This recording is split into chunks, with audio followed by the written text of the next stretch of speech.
అందరికీ నమస్తే. పార్టీ మారిన ఎమ్మెల్యేలు తెగించేసినట్టు దేనికి తెగించారు తెలుసా? ఏకంగా సుప్రీంకోర్టునే మోసం చేయడానికి తెగించారు. ఇక సుప్రీంకోర్టు మోసం చేస్తే అందరిని మోసం చేసినట్లే. కాన్స్టిట్యూన్సీ జనమే కాదు, అందరినీ, ప్రజలను, చట్టాలను అన్నిటిని మోసం చేసినట్లే. ఇక చట్టాల మీద కూడా వీళ్ళకి గౌరవం లేదనిపించింది నాకు. ఎందుకంటే మీకు తెలుసు, రేపు 22వ తారీఖు నాడు 22వ తారీఖు లోపు వీళ్ళందరికీ ఆల్రెడీ కోర్టు నోటీస్ ఇచ్చింది. సుప్రీంకోర్టు హైకోర్టు రిజిస్టర్ ద్వారా నోటీస్ ఇచ్చింది. ఎవరికి? స్పీకర్ ఆఫీస్కి ఇచ్చింది. ఈ 10 మంది పార్టీ మారిన వాళ్ళకి ఇచ్చిండ్రు. 22వ తారీఖు లోపు రిప్లై ఇవ్వాలి. 25 నాడు హియరింగ్ ఉంది. అసలు వీళ్ళు ఇచ్చిన రిప్లై ఏంది సుప్రీంకోర్టుకు? ఈ విషయాలన్నీ మాట్లాడదాం.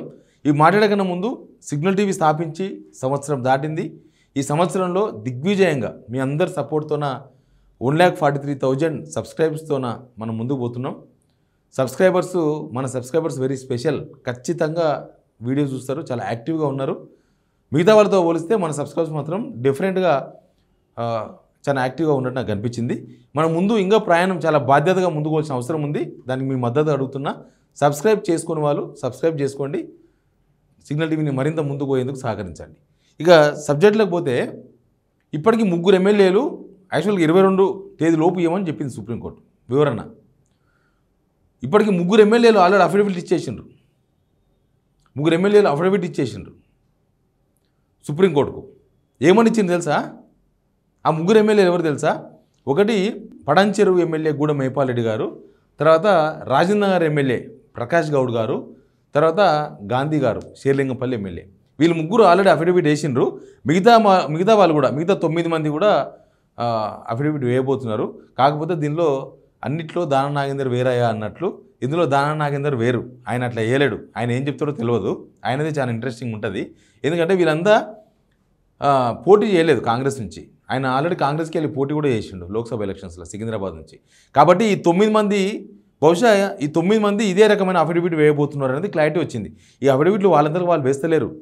ముఖ్యమంత్రి రేవంత్ రెడ్డి ఆధ్వర్యంలో వేస్తున్నారు. అసలు ముఖ్యమంత్రి రేవంత్ రెడ్డికి చట్టం మీద గౌరవం లేనట్టుంది. చట్టం మీద గౌరవం ఉన్నవాళ్ళైతే సుప్రీంకోర్టును కూడా మోసం చేయాలని చూస్తారా? సరే, ఏదో తమాషాకు చెప్పిర్రు మాట, ఏదో కాన్స్టిట్యూన్సీ జనాల కోసం ఏదో చెప్పిండ్రు, ఏదో అన్నారంటే నడుస్తుంది. కానీ ఏకంగా సుప్రీంకోర్టుకే మేము పార్టీ మారలేదు, సీఎం రేవంత్ రెడ్డిని మేము మర్యాదపూర్వకంగా కలిసినాం, ఆయన మా మెడలో వేసింది దేవుని కండువా, మీడియా వార్తలను వక్రీకరించిందంట. వేసిన అఫిడవిట్ చాలా తమాషా అఫిడవిట్. అసలు సుప్రీంకోర్టు కనుక వాస్తవాలను పరిశీలిస్తే వీళ్ళకు ఉరిశిక్ష వేస్తుంది. ఎందుకంటే నిన్న చూసిన హైకోర్టులో ఒక కేసు జరిగింది. హైకోర్టులో ఒక ఆయన ఏదో భూమికి సంబంధించి బెంచ్లు ఉంటాయి కదా, ఒక బెంచ్లో స్టే ఇచ్చిరంట. ఆయన ఇంకో బెంచ్కి పోయి ఆర్డర్ తెచ్చుకున్నాడు. ఈ బెంచ్లో ఉన్న సంగతి హైకోర్టులో ఆ బెంచ్కి తెలియదు. తర్వాత తెలిసి ₹1,00,00,000 ఫైన్ వేసింది, కోర్టు మోసం చేస్తావా అని. అది ఏదో సివిల్ కేసు, కానీ ఇది జనాలకు సంబంధించిన కేసు. వాళ్ళ ఎమ్మెల్యేలు జనాలు ఓట్లు వేస్తే ఇచ్చారు. కాబట్టి వీళ్ళకు సుప్రీంకోర్టు కనుక తెలిస్తే 100% వీళ్ళకు ఉరిశిక్షనే వేయాలి. ఇక సుప్రీంకోర్టు మీద గౌరవం లేకపోతే, చట్టాల మీద గౌరవం లేకపోతే వీళ్ళు ప్రజాప్రతినిధులు ఎట్లయితారు, వీళ్ళు ఎమ్మెల్యేలు ఎట్లయితారు? చట్టాలను చేసే ఎమ్మెల్యేలు, అది వీళ్ళ డైరెక్షన్. మళ్ళీ ముఖ్యమంత్రి గారు డైరెక్షను, రేవంత్ రెడ్డి గారి డైరెక్షనే కదా ఇదంతా. లేకపోతే ముఖ్యమంత్రి అన్న ఇంకో అఫిడవిట్ వేయాలి వీళ్ళకి అగెనిస్ట్గా. లేదు వాళ్ళు కలిసిండ్రు, మా పార్టీలో మేము కలుపుకున్నాం, ఎన్ని మాటలు మాట్లాడిండ్రు వీళ్ళు. అయిపోయింది మొత్తం. 10 మంది వచ్చిండ్రు, 11 మంది వచ్చిండ్రు, గేట్లు తెరిచినాం, కిటికీలు తెరిచినాం, వెంటిలేటర్ తెరిచినాం, 10 మంది, 11 మంది, 12 మంది వచ్చిండ్రని ఎంత ప్రచారం చేసుకున్నారు? రేవంత్ రెడ్డి గారు స్వయంగా మాట్లాడలేదా? కనీసం రేవంత్ రెడ్డి గారికి ఏమైనా చట్టాల మీద గౌరవం ఉంటే ఆయన సుప్రీంకోర్టులో అఫిడవిట్ వేయాలి వీళ్ళ మీద. అవును, మా పార్టీలో చేర్చుకున్నాం, వీళ్ళు మోసం చేస్తున్నారు సుప్రీంకోర్టును అని చట్టం మీద గౌరవం ఉంటే. ఒకవేళ ఆయనకు ఈ అఫిడవిట్లతో సంబంధం లేకపోతే, కానీ ఆయననే వేయించండు. రేవంత్ రెడ్డే ఒక ముఖ్యమంత్రి స్థానంలో ఉండి చట్టాలను గౌరవించాలని మినిమం జ్ఞానం లేకుండా వీళ్ళతోన కూడా తప్పు అఫిడవిట్ వేయించింది సుప్రీంకోర్టులో. ఇంకేమని చెప్తారు వీళ్ళు? మేము పార్టీ ఫిరాయించలేదు, కాంగ్రెస్ పార్టీలో చేరినట్టు వచ్చిన వార్తలు అవాస్తవం, బీఆర్ఎస్ పార్టీతో నాకు మంచి అనుబంధాలు ఉన్నాయి. బీఆర్ఎస్ పార్టీతో మంచి అనుబంధాలు ఉన్నట్టు వీళ్ళకి. ఇంకా ఒక్కొక్కరు మేము 2 సార్లు ఎన్నికైనాం, 3 సార్లు ఎన్నికైనాం, ముఖ్యమంత్రిని వ్యక్తిగత స్థాయిలో కలిశాను, పార్టీ మారలేదు అని సుప్రీంకోర్టులో దాఖలు చేశారు.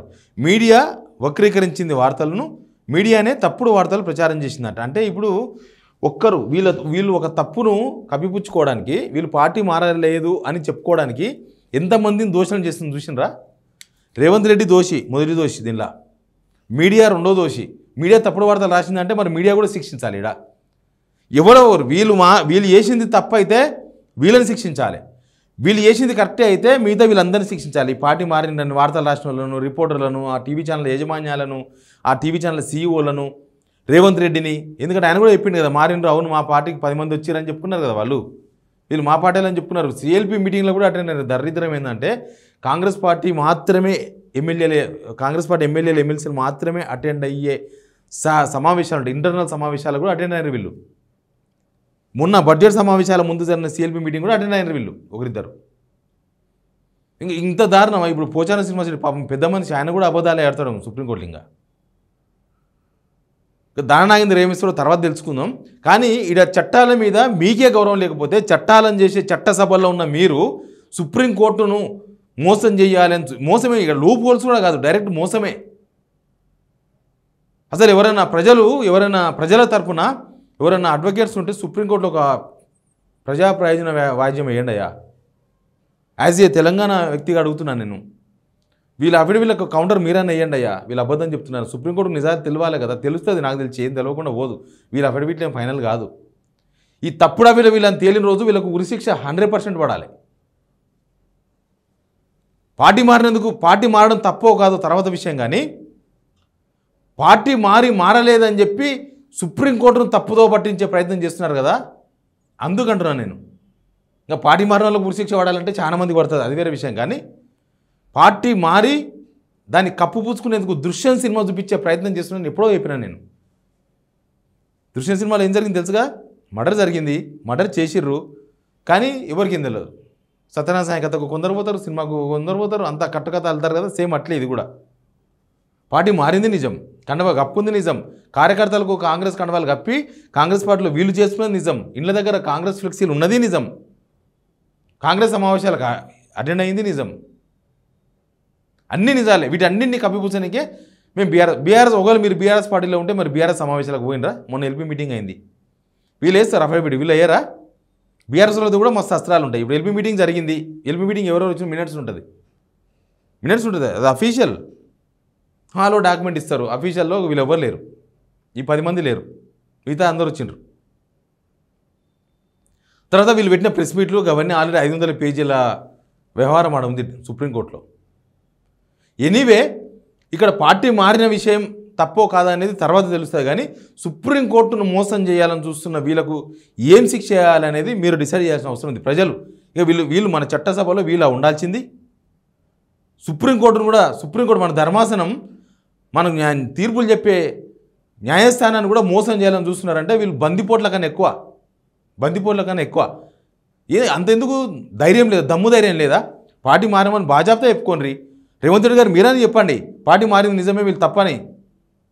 లేకపోతే మీకు ఉప ఎన్నిక ఎదుర్కొనే దమ్ము ధైర్యం లేదనుకుంటారు జనం. చూసిర్రా వీళ్ళు ఎంత వీక్ ఉన్నారు, వీళ్ళు ఎంత బలహీనంగా ఉన్నారు. కనీసం ఉప ఎన్నిక వస్తుంది, దాన్ని ఎదుర్కొనే ధైర్యం కూడా లేదు వీళ్ళకి అనుకుంటారు. జనాల ముందర మీ ఇజ్జత్ పోతుంది. ఎమ్మెల్యే అని పెట్టుకునే బదులు వేరే పెట్టుకోవాల్సి వస్తుంది పేర్లు పక్కన. Please subscribe signal TV.